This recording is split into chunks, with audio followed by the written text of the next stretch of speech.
સ્વાભિમાન પૂજા આપે કરી છે, આદરણીય પીએમ સાહેબે પ્રારંભ કરેલી આ પૂજા છે, કેવો અનુભવ રહ્યો આપનો? જય સોમનાથ.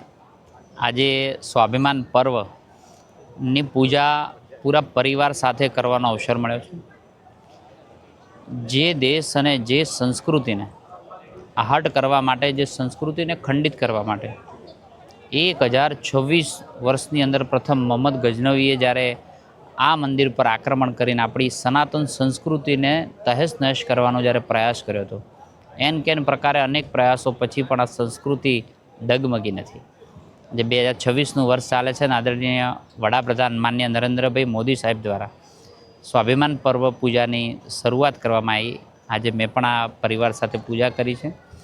અનેક ઉત્સાહ અને ઉમંગ સાથે 12 જ્યોતિર્લિંગમાંનું પ્રથમ જ્યોતિર્લિંગ આ સોમનાથ મહાદેવ અને એની પૂજા કરવાનો અવસર મળ્યો છે. ત્યારે સોમનાથ મહાદેવ દાદાને પ્રાર્થના કરી છે કે આ જગત કલ્યાણ માટે શક્તિ આપે અને આપણા દેશના યશસ્વી વડાપ્રધાન શ્રી જે સંસ્કૃતિને વારસાને જાળવવા માટે જેમણે નેમ લીધી છે, સનાતન ધર્મને જાળવવાની, સનાતન ધર્મ ઉજાગર કરવાની જે નેમ લીધી છે ને, એને અનેક ગણી શક્તિ આપે એવી દાદાને પ્રાર્થના પણ કરી છે. જય સોમનાથ.